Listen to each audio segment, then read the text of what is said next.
Tashi Dele to all the viewers. And I have been teaching Tibetan language for 24 years. And when I started teaching Tibetan, I started from the scratch. Um, I speak Tibetan fluently. I can even dream in Tibetan. But then I was not ready to explain the grammatical rules at that time because all the Tibetans have learned their mother tongue instinctively. They learned from listening to their parents and spoke the grammar of spoken Tibetan is never explained to native Tibetan speakers. And so there wasn't any book which can or which explains the grammar, Tibetan, colloquial Tibetan grammar. And I had very difficult time in the beginning because I learned even though I speak fluent Tibetan, we were not explained the grammar. So I had very difficult time, and it's like climbing a mountain, unmapped mountain. No one ever tried to explain the grammar. And for 24 years, I have been doing research on my own language. And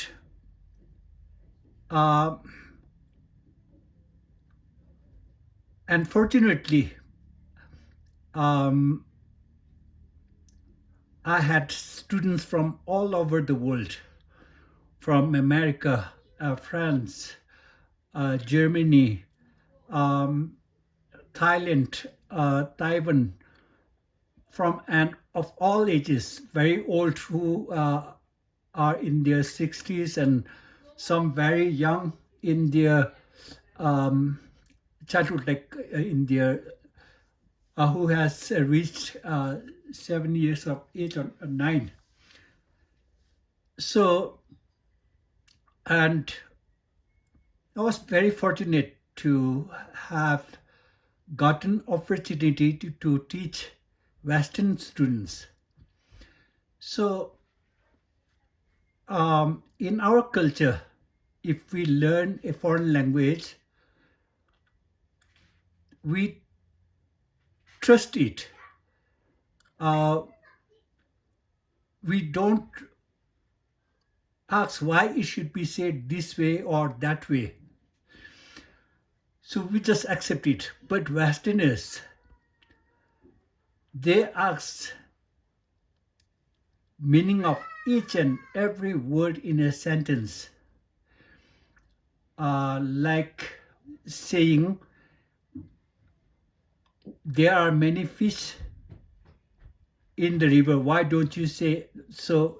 If it were some Western student, they would say, why can't we say fishes? And likewise, like I watch television, I am listening to the radio. Why must we say to? So likewise, they ask lots and lots of questions, and I had to prepare, look for explanations. And if it were not for the Western students, I couldn't have written these 3 volumes of colloquial Tibetan grammar book, like which in total is like 1,000 pages. And now here I have some questions, and I want you to say it in Tibetan. And like some institutes give like a master's degree after studying 9 months, after taking 9 months of Tibetan class. And like it's like hurriedly built house. The house that can neither protect you from rain or wind. It's something like that. And now I did research for 24 years. And recently I realized that there were no interrogative questions related to the sentences I'm about to show you. So this is the first volume, and now I'm writing the third edition of the first volume. So these are the questions. As I said, it's like the way you have learned Tibetan is like hurriedly built house. So I have like about 10 questions for you, and even though it's very important, which you use many times, but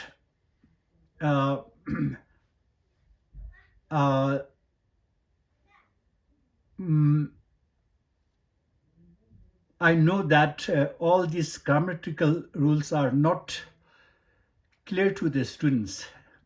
So now I have about 10 questions. And the first question is, Tibetan language is called, some people call it Tibetan language as Sino-Tibetan language. It's completely wrong. It's very misguiding. So Tibetan language belongs to Tibeto-Burmese language. There is no connection between Tibetan language and Chinese, apart from few words. So first of all, you must know that it's not called Sino-Tibetan language. It's Tibeto-Burmese language. And linguists have divided about 10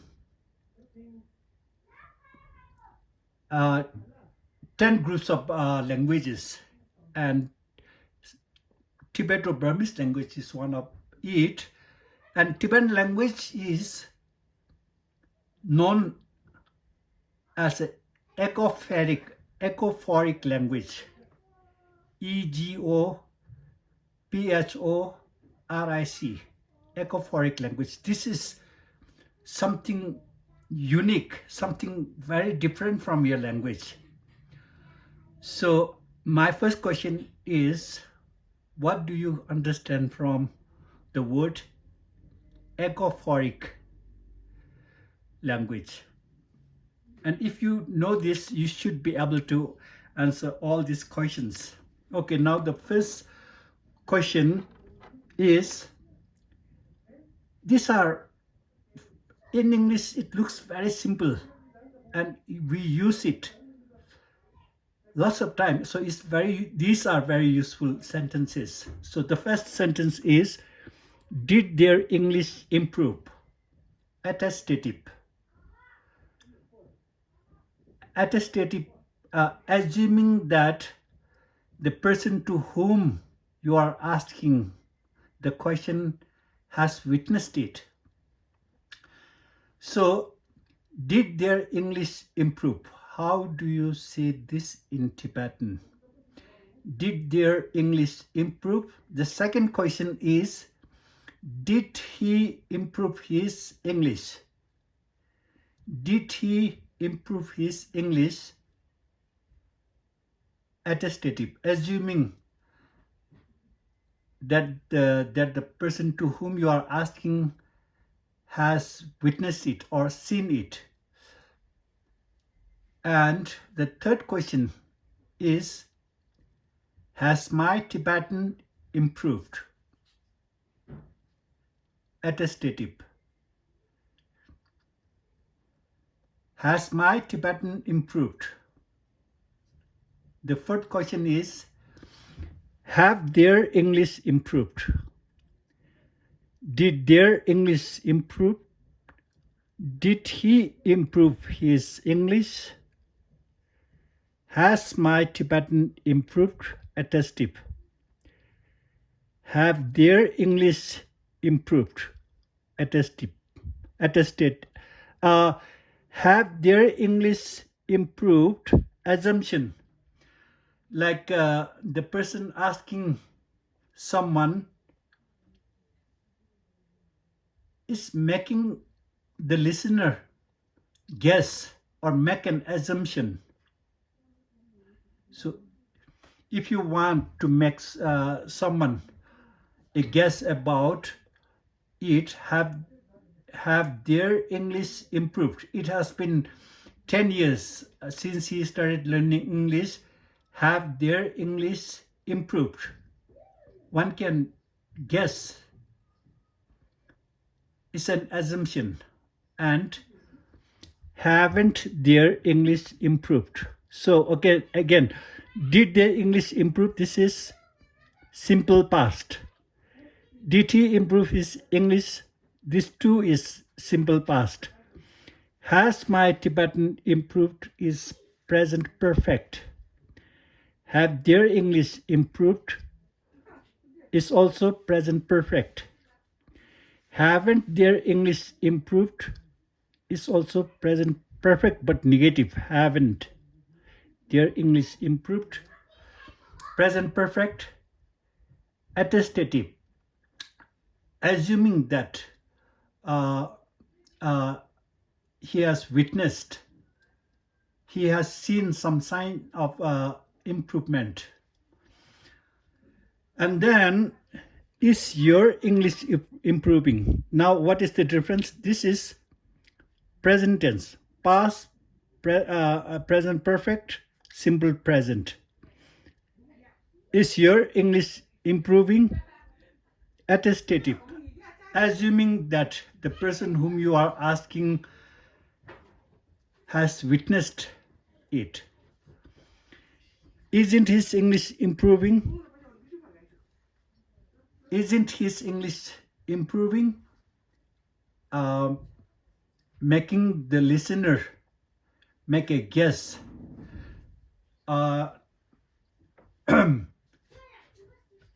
So the situation is he learned a little bit of English and has been living among people who don't speak English.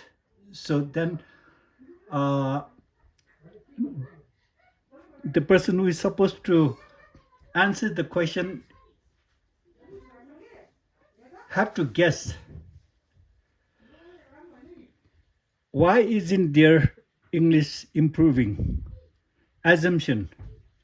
You are making the listener to guess the reason. Why isn't their English improving? Now this is present negative with interrogative word why. Why aren't they improving their English? Assumption.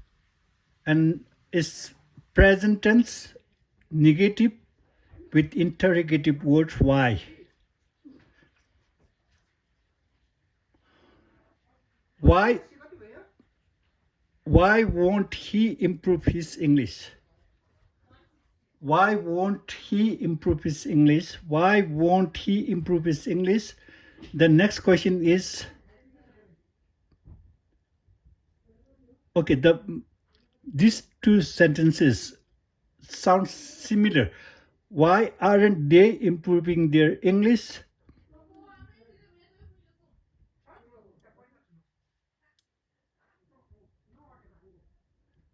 Why isn't their English improving? Why aren't they improving their English? Why won't he improve his English? Is future tense with interrogative why. Interrogative word why.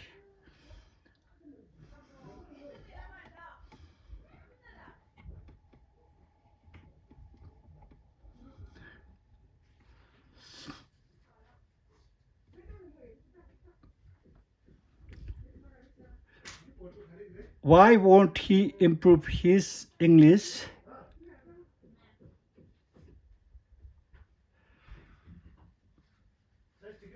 And then we have the next sentence. Why will his English improve? Future tense. And then we have improve your English first. This is imperative. Imperative. Improve your English first. And then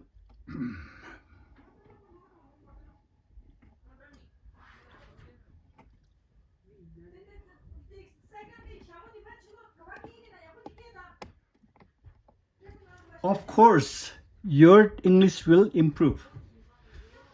You have been speaking English, listening to English news, reading English newspaper. So, of course, your English will improve. I would like to improve my English. I would like to improve my English. You have to improve your English. You have to improve your English.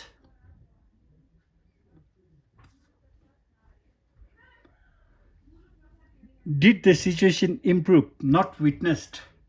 Some like if some historical events or something not witnessed. Did the situation improve?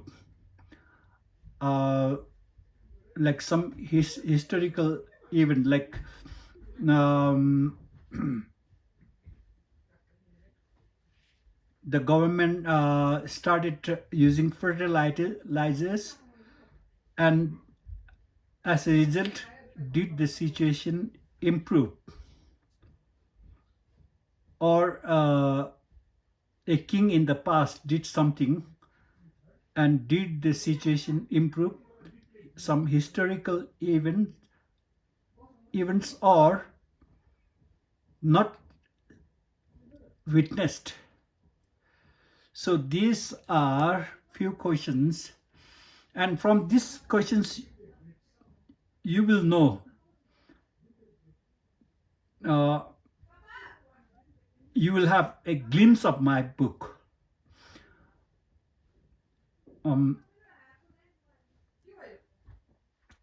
And please try to, it is not to embarrass you, it is, this lesson is to make you curious about the grammatical rules. And please comment in the box so that I can make improvement on it. So I'm writing the third edition of the first volume. This is from the first volume, so I forgot to write some interrogative sentences in my book. So this, not exactly these sentences, but something like this, I have added to my book. So I have finished writing the second edition of the second volume.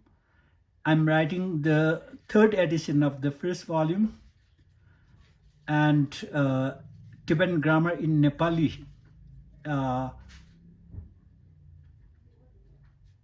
is also in process, is halfway to finish it. So yeah, and then like Tibetan language is very logical, very precise, and it's very satisfying that every time I come across a sentence, I can explain the grammatical rules logically. The more I teach my language, the more